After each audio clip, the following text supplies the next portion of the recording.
Hello everyone, welcome back to my YouTube channel. My name is Mukesh Sharma और आज हम बात करने वाले हैं मेयर ऑफ कास्ट्रो बीच के चैप्टर 2 की। अगले दिन सुबह जो है माइकल जगता है और बहुत ही हैंगओवर सी की स्थिति में जो है वो पिछली शाम के इवेंट्स को याद करता है। उसे अपनी वाइफ की वेडिंग रिंग मिलती है घास में पास में और उसकी जेब में नोट मिलते हैं। 5 गिनीज में बेचा है उसने। और माइकल जो है वो टेंट से बाहर निकलता है। बहुत ही खूबसूरत सुबह है सितंबर की। जिप्सी जो है घूमने वाले वेस्टर जो हैं दूसरे वो सो रहे हैं अभी भी और इसलिए वो वेडन से बिना किसी के द्वारा ऑब्जर्व किए निकल जाता है और लगभग 1 मील दूर जो है एक गेट के पास रुकता है। वो उसके ऊपर झुकते हुए अपने पिछली शाम के जो काम है उस पर थोड़ा रिफ्लेक्ट करता है। मतलब सोचता है कि मैंने क्या कर दिया है।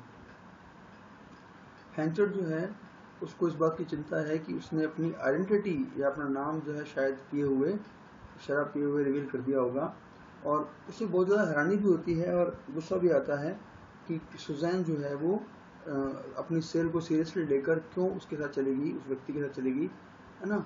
और उसे लगता है कि सुजैन बहुत ही सिंपल है और उसने इस सिंपलिसिटी में ही इस सेल को, जो कि बिल्कुल भी सीरियस नहीं थी उसके अकॉर्डिंग, उसको बाइंडिंग मान लिया होगा, मतलब बाध्यकारी मान लिया होगा।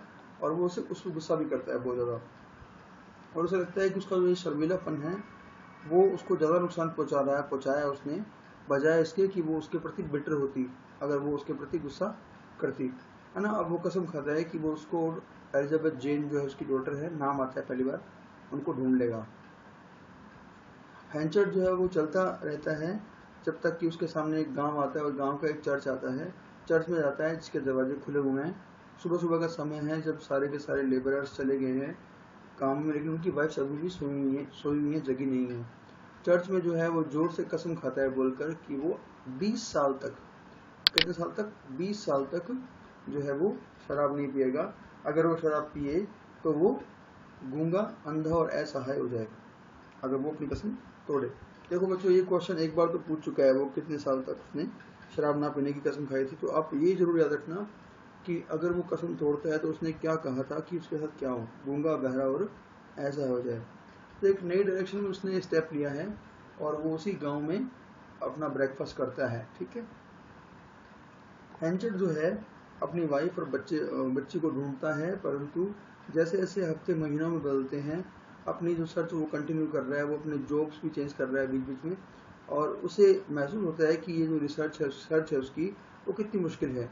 वो अपना मिसकंडक्ट, अपना जो गलत बिहेवियर उसने किया था वो भी रिवील नहीं करना चाहता। इससे भी उसकी सर्च में जो है बाधा पहुंच रही है, क्योंकि अगर वो पूरी बात बताएगा तो उसका नाम बदनाम होगा। तो अंततः वो कहाँ पहुंचता है, एक वेस्टर्न किनारे पे पहुंचता है समुद्र के। उसे पता लगता है कि जिस प्रकार का वो डिस्क्रिप्शन दे रहा है, जिस तरह के लोगों को वो ढूंढ रहा है, वो उसके आने से पहले वहां से चले गए हैं। और अंततः वो अपनी सर्च को जो है विराम देता है, मतलब हार मान लेता है, वो त्याग देता है उसको और साउथ की तरफ मूव करता है वो कैस्टरबीज नाम के टाउन में सेटल होने के लिए। ये तो बात थी आपके चैप्टर नंबर 2 की। अब हम बढ़ते हैं चैप्टर नंबर 3 की तरफ। इसी के साथ चैप्टर 3 शुरू होता है। 18 साल बीत गए हैं माइकल ने जब अपनी पत्नी को बेचा था उस घटना के। और ये ऑटम का टाइम है और एक सुजैन जो है और एलिजाबेथ जो है वो चेंज हो गए हैं, लेकिन वो रोड जिस पे वो चल रहे हैं वेडन प्राइड्स की, वो चेंज बहुत ही कम हुई है, ना के बराबर हुई है। सुजैन जो है वो विडो की तरह ड्रेस्ड है, ब्लैक कपड़े पहन रखे हैं उसने। एलिजाबेथ जेन जो है वो बहुत ही यंग वुमेन हो गई है और मदर और डॉटर जो है वो हाथ में हाथ डाले हुए चल रहे हैं। वेडन फेयर जो है वो काफ़ी बदल गया है ना, क्योंकि जितने भी एंटरटेनमेंट्स वहाँ पे शो जो हो रहे हैं वो रिसेंटली जो इन्वेंशंस हुए हैं साइंस में, उनका प्रभाव उन पर देखा जा सकता है।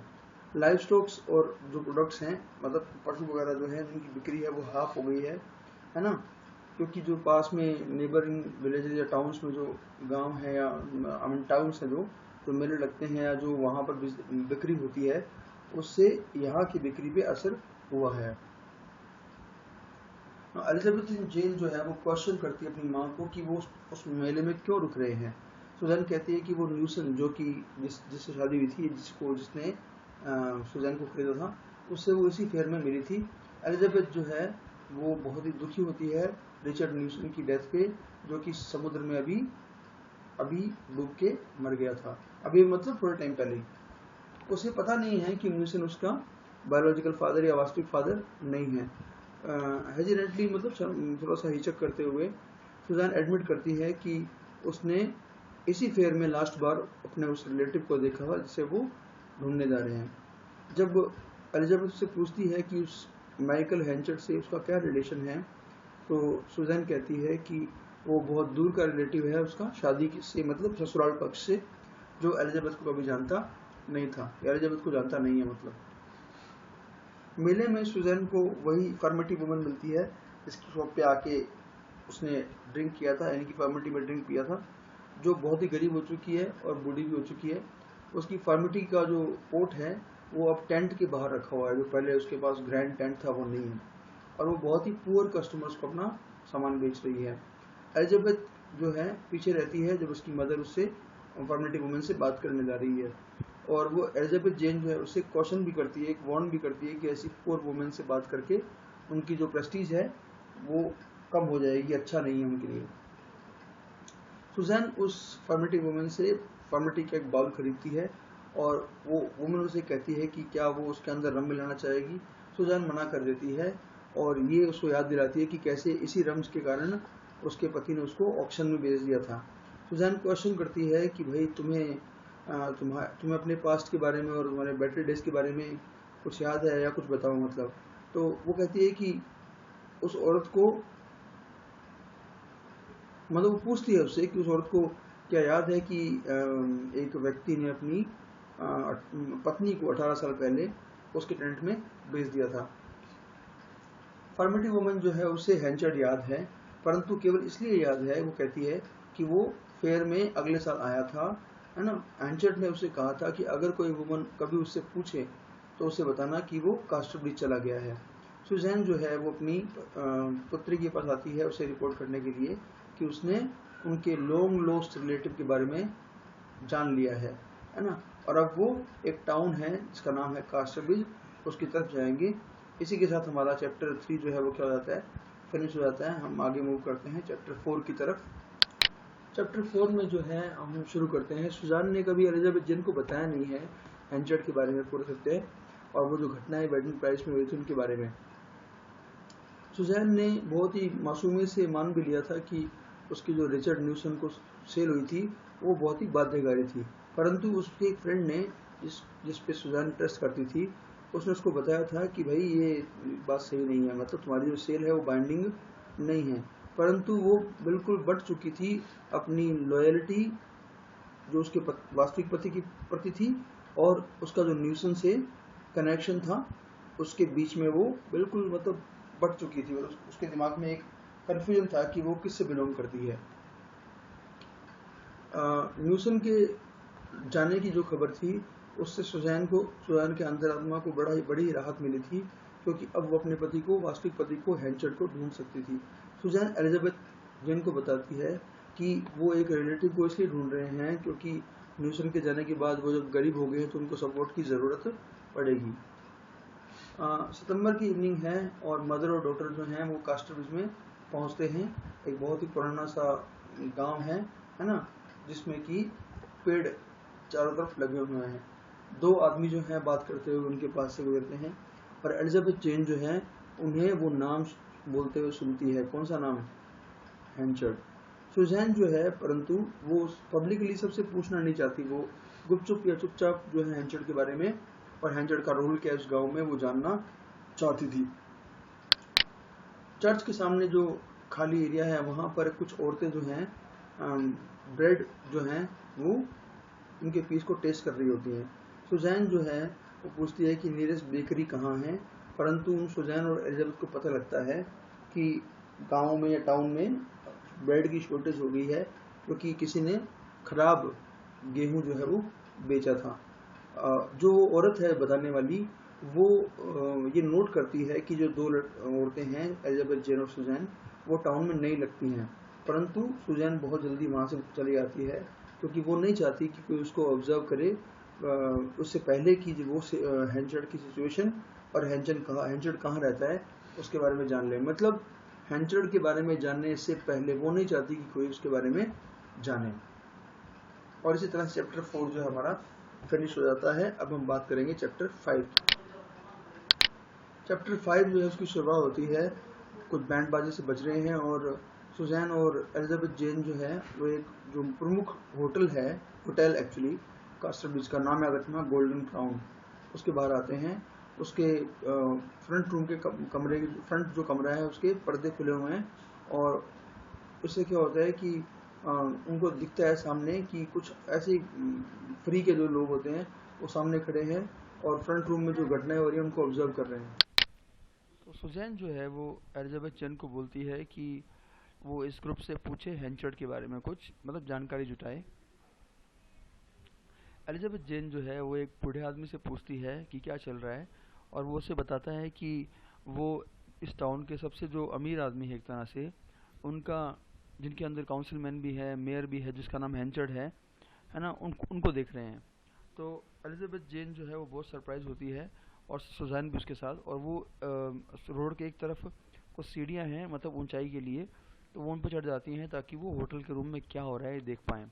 हैंचर्ड जो है वो टेबल के साइड में, यानी कि टेबल पर तो अपन हिंदी में नहीं बोलेंगे इसको, मतलब टेबल के पास जो कुर्सियाँ लगी होती हैं उनमें हेड के रूप में बैठा हुआ है ना, और कभी कभी हंस रहा है बीच में। जो उसका फेस जो है वो मैच्योर हो चुका है, उसके कपड़े भी बहुत अच्छे हैं जिसमें कि डायमंड्स स्टड किए हुए लगे हुए हैं, और उसके दाएं हाथ में सिर्फ पानी का ग्लास है।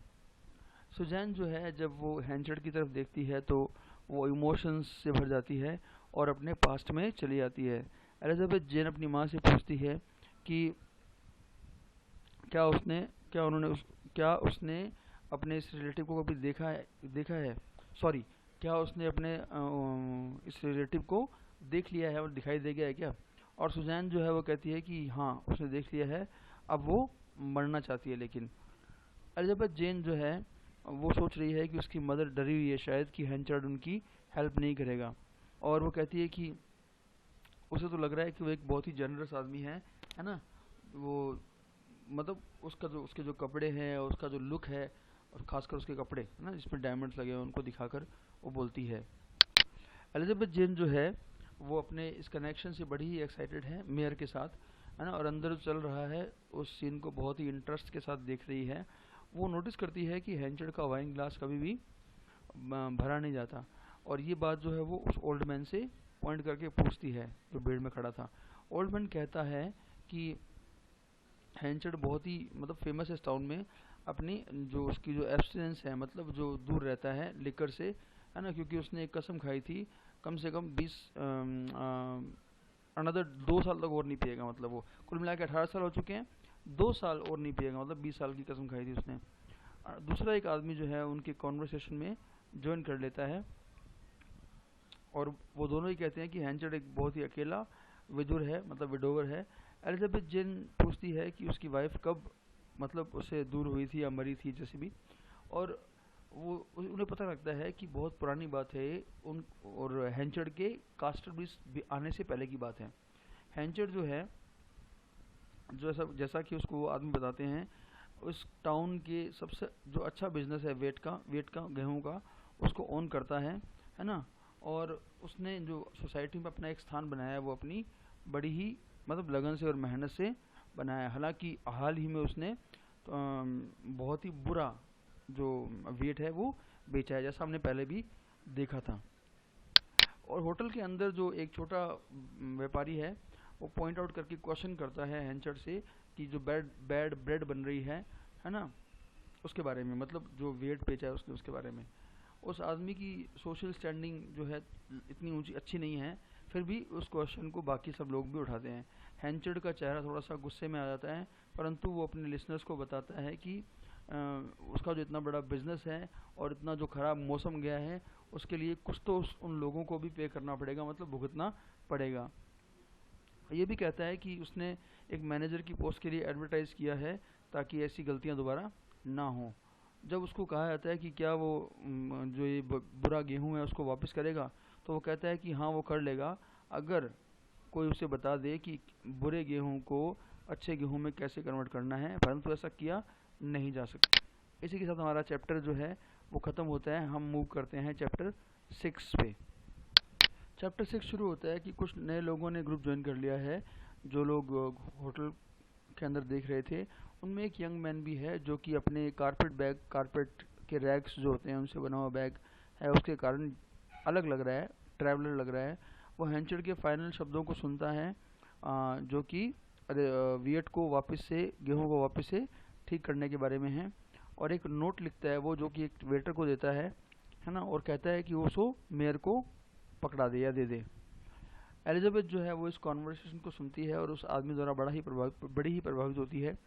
और उस कॉन्वर्सेशन द्वारा भी उसका स्कॉटिश एक्सेंट जो है उसके द्वारा भी, याद रखना स्कॉटिश एक्सेंट। फिर वो यंग मैन जो है उस वेटर से पूछता है कि कोई थोड़ा सा कम प्राइस वाला होटल है यहाँ पे, और उसको बताया जाता है कि किंग ऑफ प्रशिया होटल जो है वो कम प्राइस वाला, याद रखना किंग ऑफ प्रशिया। तो वो आदमी वहाँ से होटल के लिए चला जाता है। और एलिजाबेथ जेन जो है वो नोट देखती है हैंचर्ड के टेबल पे पड़ा हुआ। हैंचर्ड जो है वो काफ़ी प्रभावित लगता है उस नोट के द्वारा, और सोचने लगता है। जब दूसरे आदमी जो हैं वो चीयर्स कर रहे हैं या टोस्ट कर रहे हैं, एलिजाबेथ जेन जो है अपनी माँ से बोलती है कि उनको क्या करना चाहिए, क्योंकि काफ़ी रात हो चुकी है या काफ़ी देर हो चुकी है शाम को। एलिजाबेथ जेन जो है वो रिकमेंड करती है कि उन्हें भी किंग ऑफ प्रशिया होटल जाना चाहिए, जैसा कि वो यंग मैन गया था, जिसको कि वो काफ़ी रिस्पेक्टेबल मान रही है। मतलब कुल मिला के होटल इतना बुरा नहीं होगा वो। तो सुजैन और एलिजाबेथ जेन जैसे ही वहाँ से निकलते हैं, हैंचर्ड जो है उस टेबल को छोड़ता है और वेटर से पूछता है कि वो आदमी यंग मैन कहाँ गया जिसने उसे नोट दिया है। और ये देखते हुए कि उसके बिना भी पार्टी चल रही है डाइनिंग रूम में, बिना किसी रुकावट के वो वहाँ से चला जाता है किंग ऑफ प्रशिया होटल के लिए। हैंचर्ड जो है वो फिर किंग ऑफ प्रशिया होटल या इन जो है उसमें एंटर करता है, जिसमें कि एक रास्ता है जो कि जिसमें कि बहुत ही धुंधली सी कम लाइट है, और जो कि पीछे घोड़ों के अस्तबल की तरफ जाता है। और इसी के साथ ही हमारा चैप्टर 6 जो है वो ख़त्म होता है। बाकी बातें अपन करेंगे नेक्स्ट वीडियो में। Thank you.